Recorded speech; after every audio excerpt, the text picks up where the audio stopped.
Hey everyone. Quick question, I'm just so curious. Who is tripping right now? Oh, I knew it. You know the cream cheese at lunch was spiked, right? I'm microdosing myself on Benadryl. It was all I could find at Fred Meyer. Can someone, by the way, please hook me up with their dealer? Did anyone else come here for that reason? So I just want to start by saying there's something very weird about this event on Judaism and psychedelics in Portland. I mean, that is a very specific niche, right? I mean, how many people can actually be in the center of that Venn diagram? It'd be like having a conference for soap carving Scientologists in Cincinnati.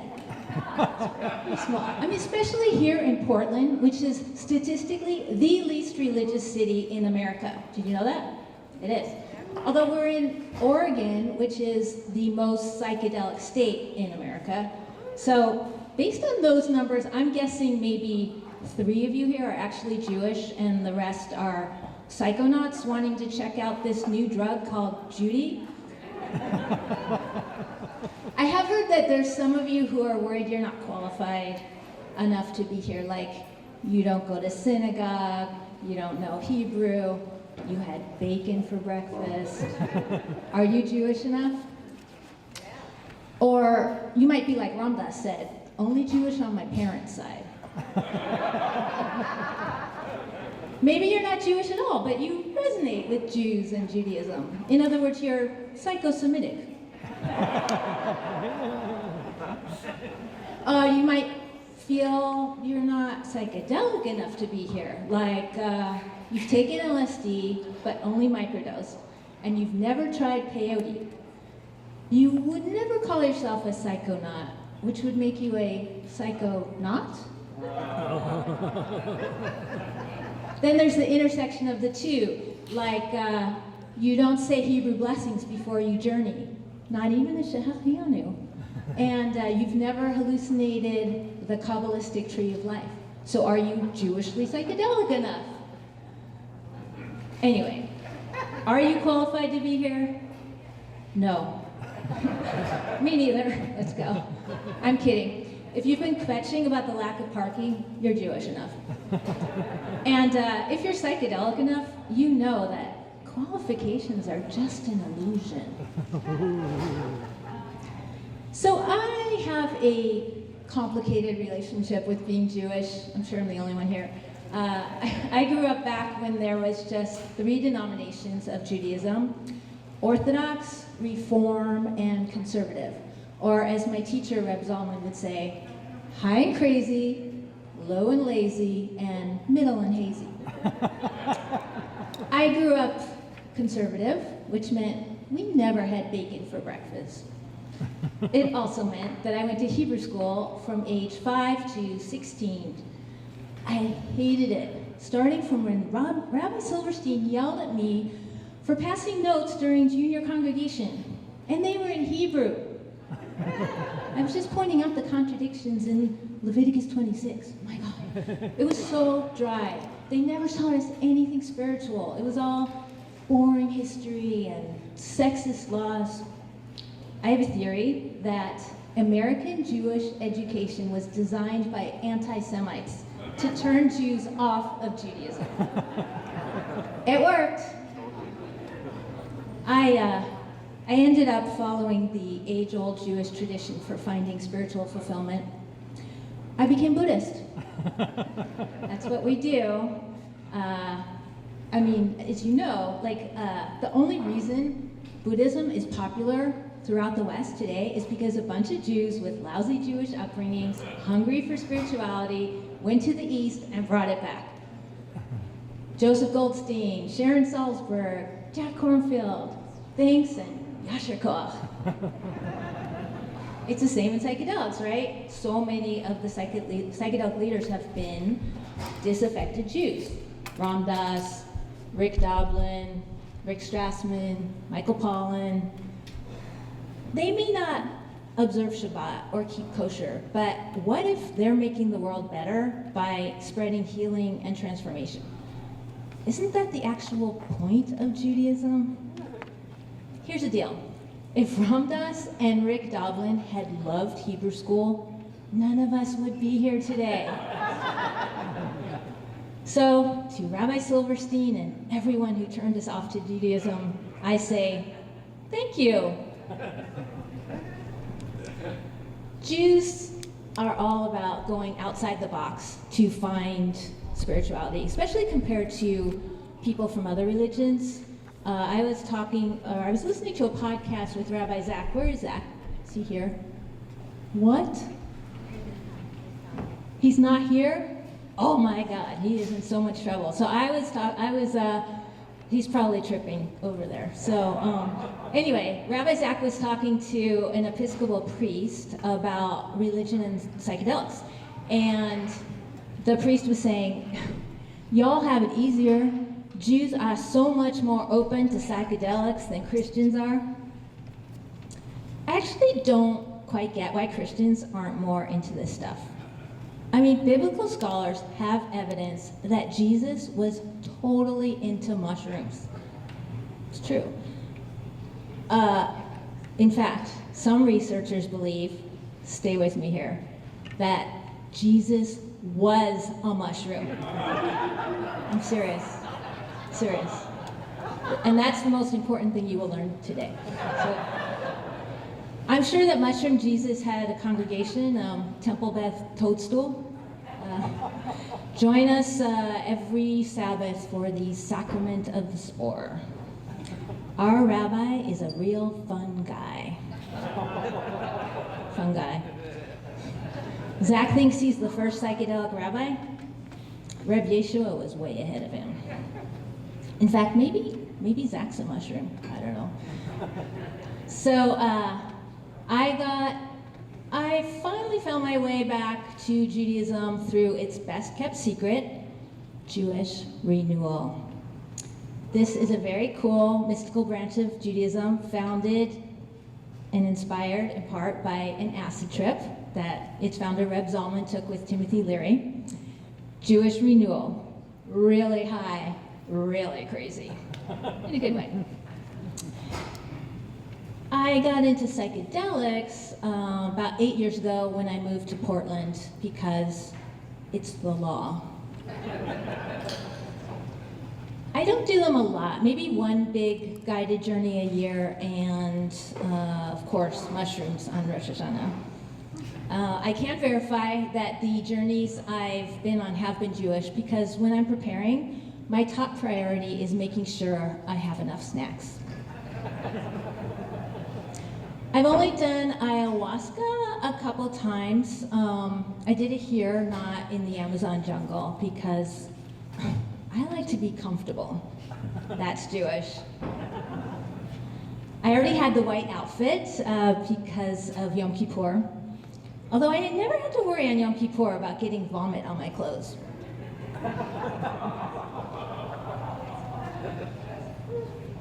It was a little weird during the ceremony. The leaders kept calling the ayahuasca plant grandmother. Grandmother. That just makes me think of my grouchy old booby from the shtetl who only spoke Yiddish and smelled like mothballs. When I was young, I had a stronger connection with the loving, healing power of Shirley Partridge. She was the mother of the Partridge Family TV show in the early 70s about a family who sang shamanic medicine chants.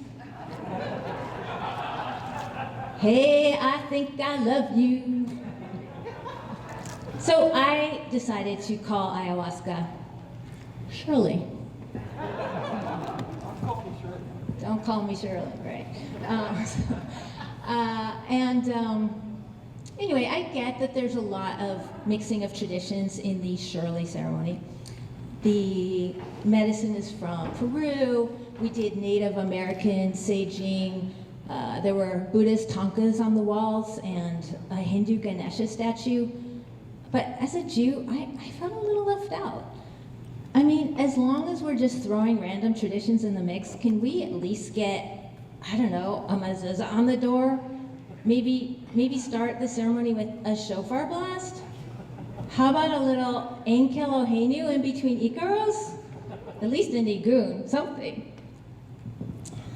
I like the idea of bringing Jewish traditions into ceremonies, but let's leave our Jewish neuroses outside the door. I don't know if you've noticed, but Jews can be a little kvetchy. Maybe not a nose. Probably, maybe you've seen this in the ceremony. Oi, the ayahuasca here tastes terrible. Yes, and such small portions. Happens all the time.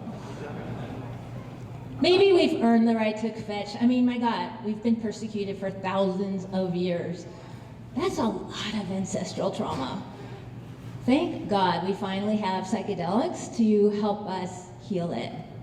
I just wonder sometimes, if we had had access to psychedelics over the last 1,000 years, would we be less neurotic? Less like Woody Allen? More like George Clooney?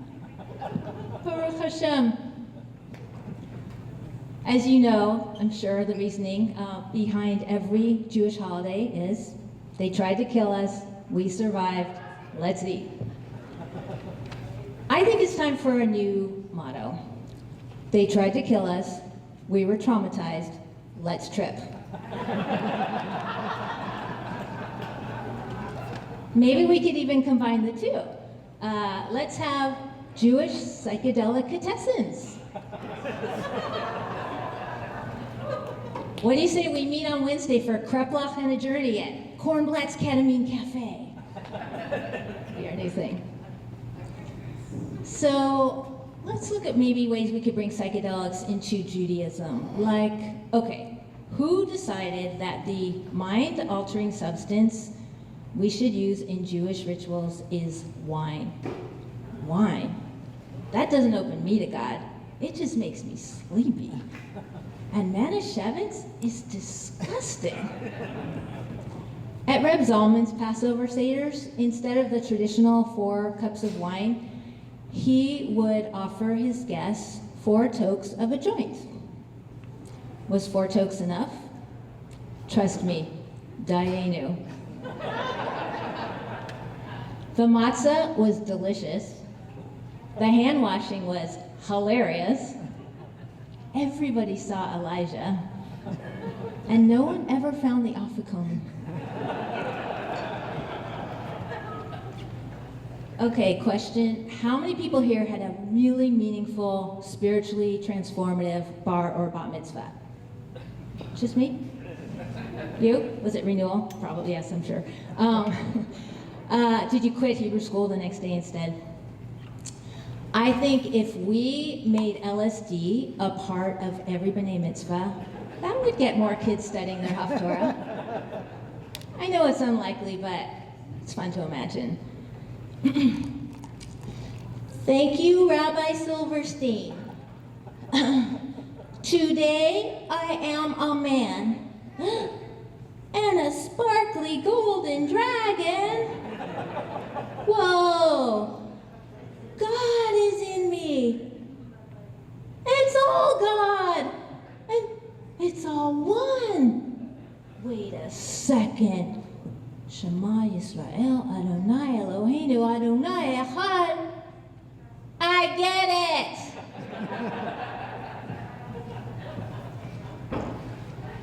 I love Judaism, but it comes with a lot of baggage. I have felt the pressure of so many Jewish shoulds my whole life. You should be more observant. You should be doing more tikkun olam in a big way. You should be living every moment in a way that makes the suffering of your ancestors worthwhile. And all this so that you don't disappoint the judgy old man in the sky, otherwise known as God. So, all these shoulds came up for me on a guided journey. I was on MDMA and mushrooms, my favorite combo. and I was feeling very tuned in and open-hearted, and something came through very clear, like truth with a capital T. Ready? There are no shoulds. Serious, no shoulds. Not from God, anyway. Also became clear, God is not a judgy old man in the sky. Surprised? God is actually the infinite love that makes up reality. You can write that down. Why couldn't they teach us that in Hebrew school? So, what came through on this journey was pretty ineffable, but I'm gonna try to F it.